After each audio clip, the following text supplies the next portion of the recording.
लेकिन वो टाइम ऐसा था कि अगर उस टाइम रिज़ाइन भी कर देते, अब अबे चौटाला रिज़ाइन करा, होया कि कुछ भी नहीं हुआ, वो फिर एमएलए बन गया। तो इसलिए रिज़ाइन करने बोला कि भी एक और इलेक्शन।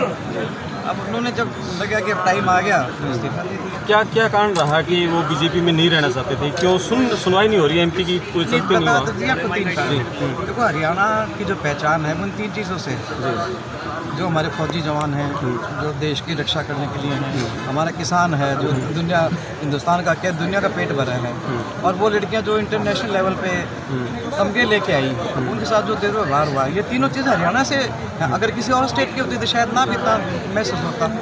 इसलिए उनके मन में दुख तो बहुत था, लेकिन उसने थोड़ी समझदारी दिखाई कि भाई उस टाइम रिज़ाइन नहीं करा, अब रिज़ाइन करती है। नहीं, सांसदों की कुछ सुनवाई भी होती है उस पार्टी में या नहीं होती? उस सुनवाई नहीं हो रही थी 5 साल तो से। देखो जहाँ तक जब तक उनको बोलने का मौका मिला ना, उनको हमेशा बहुत अच्छा बोलने का मौका मिला, पार्लियामेंट में भी और पार्लियामेंट के बाहर भी।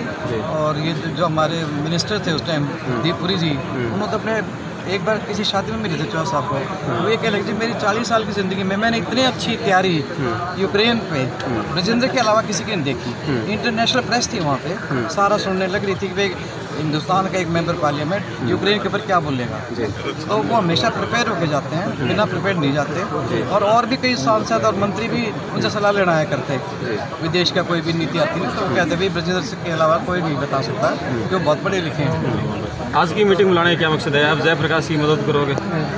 देखो अब कांग्रेस में आए हैं तो कांग्रेस के खिलाफ तो जाएंगे नहीं जी, हम लोग, चाहे हम 10 साल बाद आए हों, लेकिन अब तो हम कांग्रेस ही हैं। बिल्कुल। तो कांग्रेस के खिलाफ कैसे जाएंगे? ये तो हमने कभी कराया ही नहीं, हमने कभी दुर्भावना से राजनीति नहीं करी। उसमें कोई भी आ गया, चाहे हमारे खिलाफ आए जब भी, चाहे कोई हमारे साथ रहते भी, गलत व्यवहार ना तो हमारे स्वभाव में है, नाम करें। जयप्रकाश का फोन आ लिया? अच्छा, क्या कहा?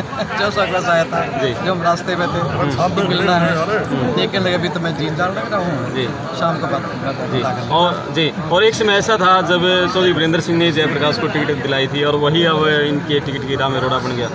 नहीं रोड़ा तो क्या अपना, वो अपनी कोशिश कर रहा था, हम अपनी कोशिश कर रहे थे, वो कामयाब हो गया। जी, ये तो टाइम की बात है। एक टाइम वो था जब जेपी को टिकट दिलाने वाले वीरेंद्र सिंह खुद थे, जब यूपी के प्रभारी थे ये, तब भी हम कांग्रेस में थे और मैं उनके नॉमिनेशन पे गई थी दिल्ली से, और अब वो भूपी के साथ लगे हुए हैं, तो भूपी ने उनके लिए मदद कर दी। क्या फर्क पड़ा है? राजनीति में तो दाएं बाएं चलता ही रहता है। आखिरी सवाल, कांग्रेस के प्रति क्या माहौल देख रहे हो आप हरियाणा में? कांग्रेस के प्रति माहौल अपने आप ये बीजेपी के खिलाफ होने लग रहे लोग। कांग्रेस ने कुछ नहीं कर रखा है, लेकिन जो बीजेपी के जो खिलाफ एक प्रचार हो रहा है ना पूरे हरियाणा में, बाकी देश की मैं बात नहीं करती, लेकिन हरियाणा में जो प्रचार हो रहा है बीजेपी के खिलाफ, ये अपने आप होने लग रहा है। क्योंकि जो किसान आंदोलन जो हुआ था ना, उस टाइम तो वो कुछ कर नहीं पाए, लेकिन अभी इसका बदला ले लेंगे। और कोई पार्टी नहीं है। खट्टर के पहले कार्यकाल में आप विधायक थे, खट्टर किस तरह का नेता है, किस तरह के वो विधायकों की बात सुनते थे, उनको क्यों हटाना पड़ा? क्या उनका कार्यप्रणाली किस तरह की थी उनकी?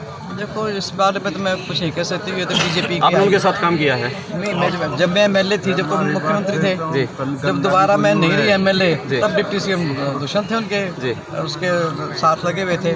आदमी बढ़िया है। मेरे तो जितने भी काम हुए हैं ना, मतलब कभी एक तो देखो ब्रजेंद्र सिंह IAS अफसर, कमिश्नर रैंक के थे, सारे तो अफसर मेरे तो डरा करते हैं। अभी ब्रजेंद्र की माँ है, इसका काम न रुकने दिया। सेंटर में 14 मंत्री थे, तो हल्के तो 90 हैं। इसी कारण सबसे ज्यादा काम करा पाया आप? तो इसलिए मैं काम करा पाई, नहीं तो एमएलए तो अभी बतेरे थे, तो मेरा काम नहीं रुका कभी।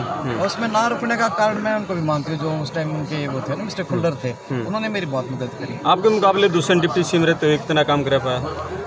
मेरे हिसाब से कुछ भी नहीं कराया, बल्कि मेरे काम भी रुकवा दिए उसने। तो जिनके पत्थर रख चुके थे, जिनके पैसे भी लॉट हो चुके थे, वो भी काम नहीं उसने होने दिए। हमारे उचाने का बाईपास है, एक ईंट नहीं लगने दी उसने, जो कि मुआवजे मिल लिए थे, लाइनें सारी खिंच गई थी, लेकिन नहीं बने। क्या आपको लगता है दुष्यंत दोबारा हिम्मत कर पाएगा उचाना से चुनाव लड़ने की?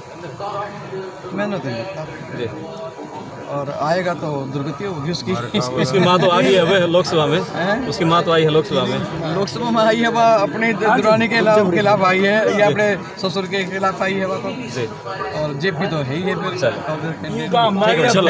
Thank you.